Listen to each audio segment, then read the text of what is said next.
Hello everyone, welcome to our YouTube platform JRF Adda. सबसे पहले तो आप सभी को प्यार भरा नमस्कार, गुड मॉर्निंग एवरीवन। क्या हालचाल सबके? आई होप आप सब लोग अच्छे होंगे। दोस्तों, एक बार फिर से स्वागत है आपका 5 मिनट मस्ट नो सीरीज में।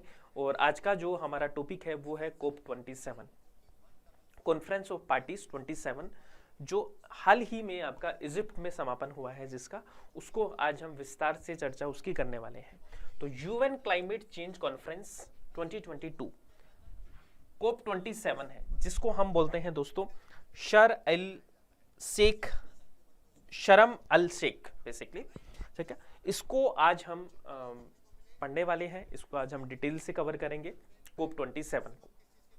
ठीक है, चलिए तो शुरू करने से पहले एक बार आप सब लोग इस सेशन को शेयर कर दीजिए। तो ये काफी इंपॉर्टेंट सीरीज है आपके एग्जाम के लिए, किसी भी एग्जाम की तैयारी करोगे उन सब में आपको ये काम आने वाली है।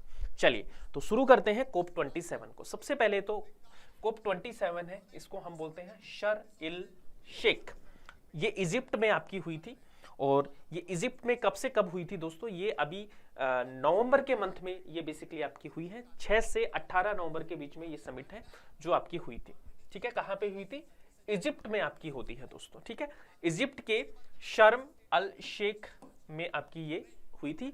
और ये जो कोप 27 समिट है, ये सारे के सारे एग्जाम्स के लिए आपके इक्वली इंपॉर्टेंट है। अब इसका बैकग्राउंड की मैं बात करूं कि भाई ये UNFCCC है, United nation framework convention on climate change है। ये आया कहां से है? तो आप अगर पुरानी क्लासेस, थ्योरी क्लासेस अगर आपने ली है, तो इस डायग्राम को मैंने हमेशा आपको समझाया है। अर्थ समिट होती है 1992 में, पृथ्वी सम्मेलन, जिसको हम रियो समिट भी बोलते हैं। इसके दोस्तों 3 आउटकम होते हैं। पहला आउटकम होता है UNFCCC, दूसरा आउटकम होता है CBD और तीसरा होता है एजेंडा 21। UNFCCC है दोस्तों, वो किससे रिलेटेड है? आपका क्लाइमेट चेंज से रिलेटेड है, यानी कि जलवायु परिवर्तन से रिलेटेड है आपका UNFCCC। इसके अभी तक 27 क्या हो चुकी है? मीटिंग हो चुके। कोप 27 अभी हाल में हुआ है।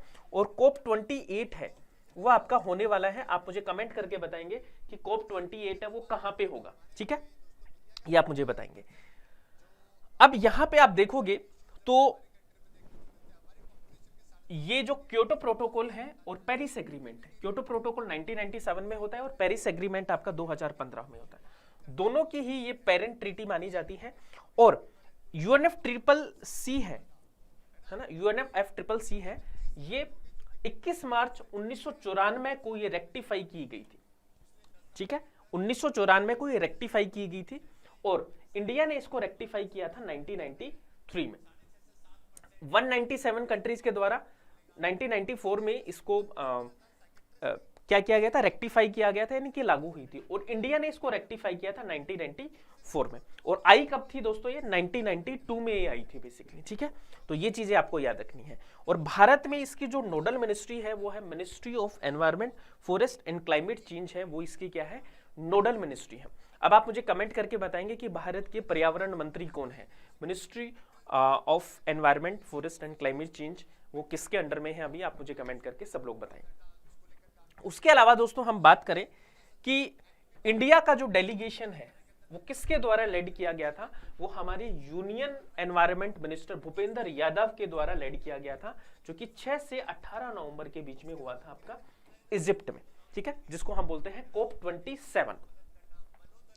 अब बात करते हैं कि मेजर आउटकम्स क्या थे। कोप 27 के मेजर आउटकम्स क्या हैं दोस्तों?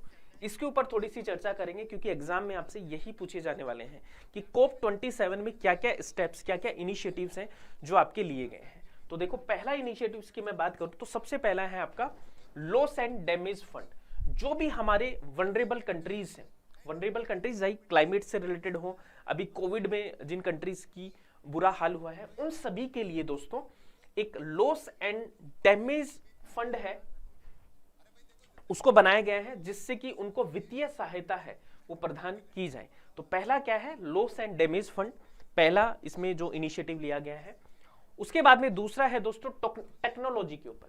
कोप 27 में क्या किया गया है कि जो भी आपके विकासशील देश हैं, जो भी आपके डेवलपिंग कंट्रीज हैं, उन्होंने जलवायु प्रौद्योगिकी के समाधानों को बढ़ावा देने के लिए एक नया 5 वर्षीय कार्यक्रम शुरू किया है बेसिकली। ठीक है, एक 5 ईयर वर्क प्रोग्राम है वो लॉन्च किया गया है, जिससे कि क्लाइमेट टेक्नोलॉजी सॉल्यूशंस को बढ़ावा दिया जा सके। ठीक है, दूसरा हो गया।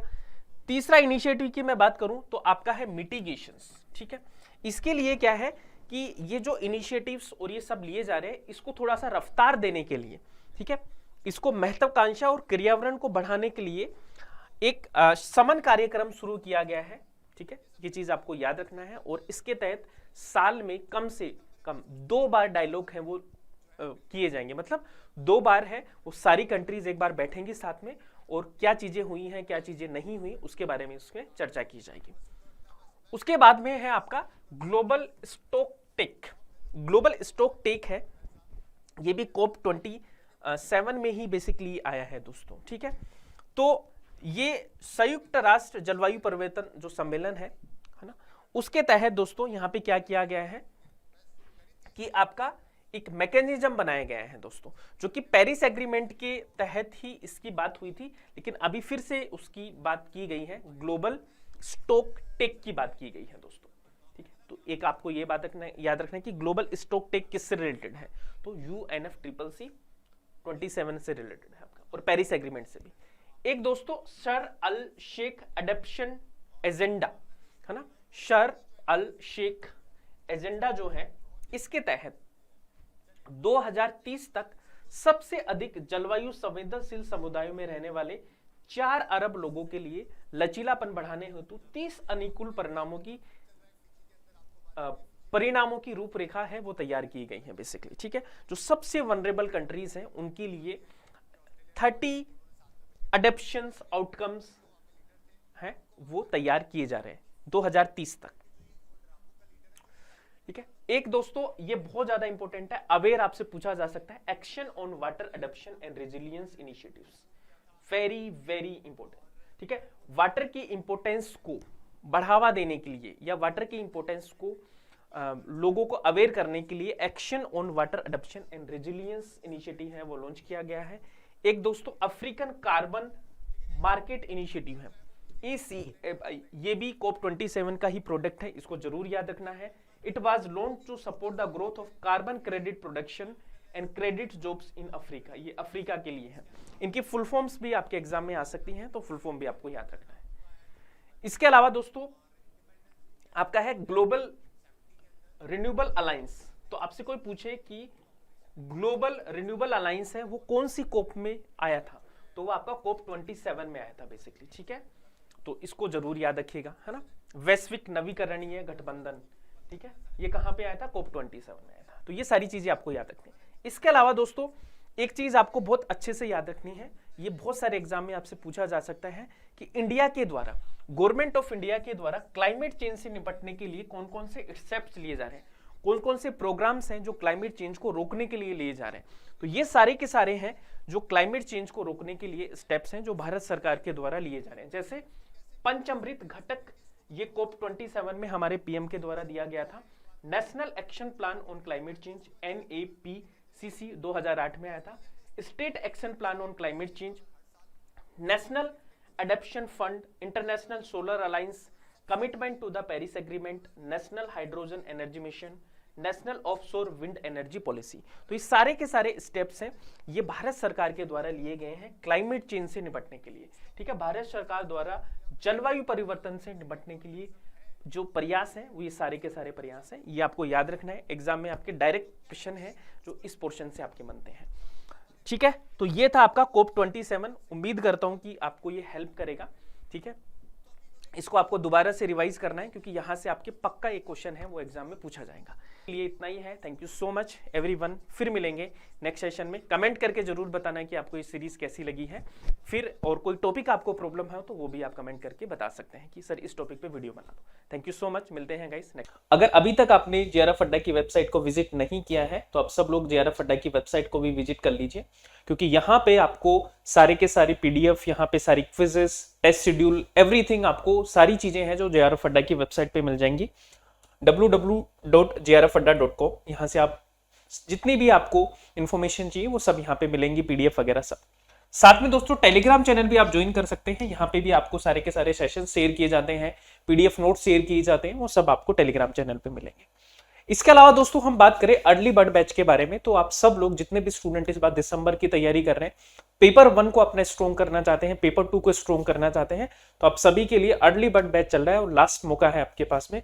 तो इस बैच को ज्वाइन करके आप अपनी प्रिपरेशन को बूस्ट कर सकते हैं, जहां पे कंप्लीट कोर्स, पीडीएफ, पीवाईक्यूज ये सब आपको करवाए जाएंगे। साथ में दोस्तों अगर पेपर 2 की बात करें तो ये सारे के सारे पेपर 2 हैं जो आपके लिए अवेलेबल है, तो इनको भी आप ज्वाइन कर सकते हैं।